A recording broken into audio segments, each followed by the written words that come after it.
النهاردة عاملة معاكم وصفة شيقة جدا جدا وكلنا بنحبها، ما بيختلفش عليها اتنين. فتة شاورما اللحمة بصوص التومية الرهيب. هنا فتة الشاورما دي يا جماعة طبعا احنا بنجيبها من بره كلنا، بس لما بنعملها بقى في البيت حاجة تانية خالص. شوية تريكات كده وتظبيطات فعلا بتبقى في حتة تانية خالص، وجميلة جدا وشيقة قوي للولاد. انا النهاردة عملتها في العلب اللي هي الجاهزة دي، جبت العلب وحطيتها غرفت فيها بدل الاطباق العادية عشان احسسهم جو المطاعم او ان هم جايبينها من بره. بس فعلا عجبتهم جدا، وكل اللي هيعملها ان شاء الله هتعجبه باذن الله، انا واثقه من كده، لان هي كل الناس بتحبها وفي البيت اجمل واجمل كمان. صوص التوميه كمان جميل جدا وكميته بقى وفيره، مش زي لما بنجيبه من بره بقى بيبقى حبه صغيرين، لا كميته وفيره. عاملينها بقى في البيت فمكترين بقى زي ما احنا عايزين.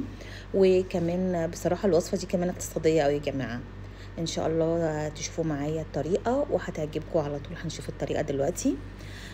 انا هنا ممكن نعملها في عند الجزار يقطعها لنا، بس انا هنا كان عندي قطع لحمه فقطعتها انا. بنجيب قطع اللحمه وبنقطعها شكل الشرايح بتاعه الشاورما دي، على قد ما نقدر بقى نعملها شكل الشرايح. وعايزين نعملها عكس الانسجه، مش في اتجاه الانسجه، عكس الانسجه عشان ما تتفتفتش. هنقطعها ونحاول نخليها قطع كده طوليه زي ما الجزار بيقطعها بالظبط، او زي ما بناكلها من بره. نحاول نخلي القطع كلها مقاس واحد على قد ما نقدر. يعني هي طبعا مش سهل، يعني مش سهل، صعب ان احنا نحكم ايدينا، بس على قد ما نقدر علشان تستوي كلها سوا واحد. نوصل للشكل ده على قد ما نقدر، زي ما قلت لكم نحاول، ومش صعبة ان شاء الله.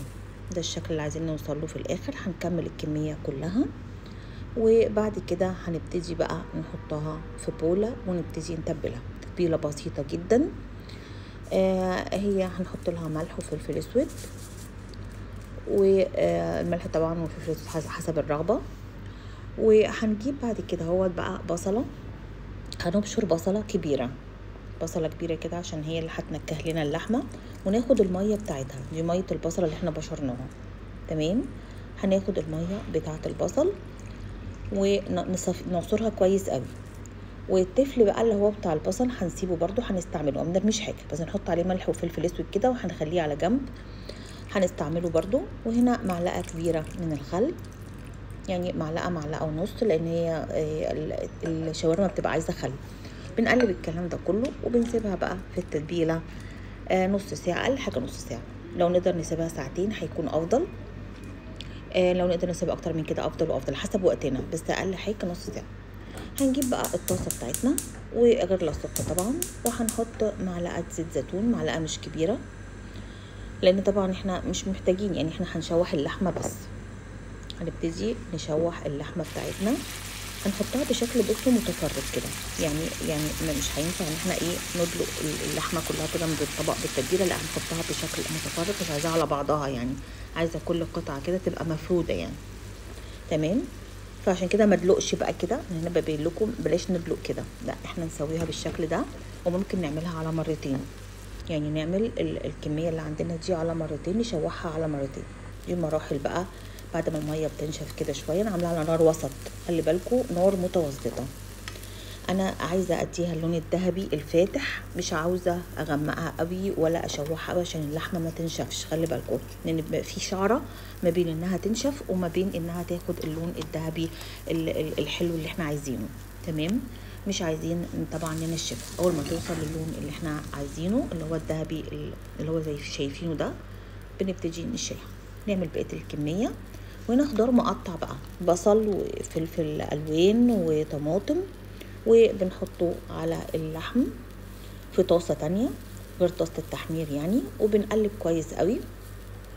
وبنبتدي بعد كده نحط اقل من يعني كوباية الا ربع مية، او اقل كمان، يعني ممكن نص كوباية، لو هي كوباية كبيرة يبقى نص كوباية. نحط عليها المية ونسيبها بقى مع نفسها كده تستوي. ممكن نحط هنا بصوا كوباية الا ربع عشان الكوباية صغيرة. ماشي. بعد كده هوت بنسيبها اصلا. ممكن نظبط لها التوابل بتاعتها ونسيبها بقى، نحط لها ملح والفلفل الاسود بعد الاضافات بتاعه الخضار. ونغطيها ونسيبها مع نفسها بقى، اللحمه تكمل سواها وتبتدي تتطبع كده مع الخضار.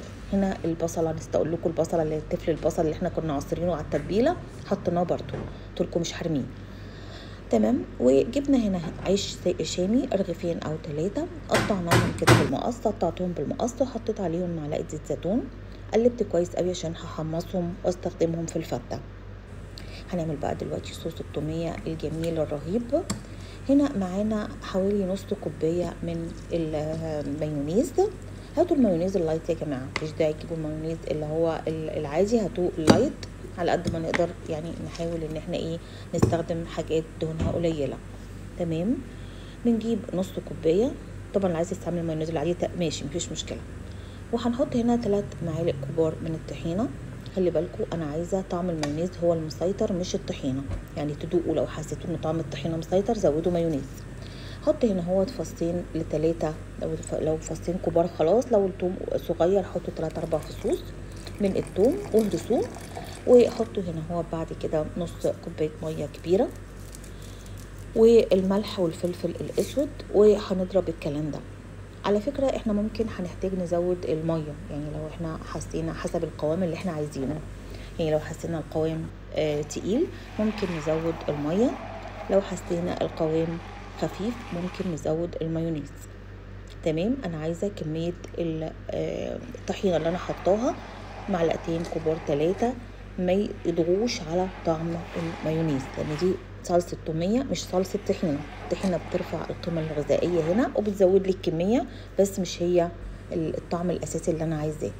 هنا نسيت احط معلقه خل، حطيت كده معلقه كبيره من الخل، معلقه محترمه كده كبيره، وقلبت، وده القوام بالظبط اللي انا عايزاه.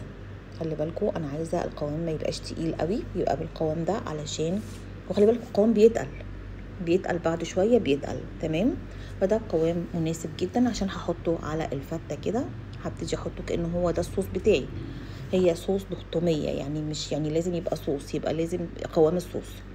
دي هنا بقى جبنا خلاص فت الشاورما اصلا خلاص خلصت. بصوا يا جماعه فعلا جميله، ممكن تعمل سندوتشات وتتاكل كده، يعني ممكن كده تمام، يبقى الوجبه خلصت عملتها سندوتشات، نعمل سندوتشات منها وبالتوميه يتحط عليها، هتبقى جميله جدا، ودي اكله تانية. هنا الرز هسيب لكم طريقه التسويه بتاعته والمقادير بتاعته. هنا ممكن نحط رز ابيض، هنا رز ابيض مفلفل، هقول لكم نسويه ازاي، هكتب لكم نسويه ازاي والطريقه بتاعته. وبنبتدي ان احنا نحطه. انا هنا حطيت في علب زي ما قلت لكم، علب اللي هي بتاعه المحلات عشان احسسهم ان هو بياكلوا اكل من بره، دي بتبقى نفسيا للولاد بتبقى حاجه كويسه وبتفتح النفس معاهم. تمام. وهبتدي اغرف الرز. ممكن نستخدم رز بسمتي، وهقول لكم برده كميه الميه المستخدمه للرز البسمتي وتسويته ازاي، هكتبها لكم. وهنا هنبتدي بقى كده نحط بقى العيش يتحمص خلاص في الفرن، وعينيا عليه علشان يبقى لونه فاتح كده متحمص بس مش محروق. وهنحطه في العلبه بالشكل داير ما يدور الرز كده، وننزل بعد كده بالشاورما. فعلا يا جماعه الاكله دي شيقه جدا جدا، ويعني ابقوا قابلوني لو بقيت منها معلقه لان هو بجد شيقه جدا، وهنحبها الكبار والصغار هيحبوها. بعد كده هننزل بصوص التوميه ونقدمها، وبالهنا والشفا ان شاء الله تعجبكم جدا. هكتب لكم الطريقه بتاعه الرز زي ما قلت لكم والمقادير. وبون ابيتي يا جماعه، ان شاء الله وصفاتي تعجبكم، ولو حاسين ان ده محتوى مفيد بتستفادوا يعني منه، شرفوني بالاشتراك بالقناه وتفعيل الجرس على الكل، وقولوا لي رايكم بقى لو جربتوها ان شاء الله. هنا على فكره وريتكم هنا الحجم الصغير بتاع العلبه الصغيره، ممكن نستخدمه برضو. بون ابيتي.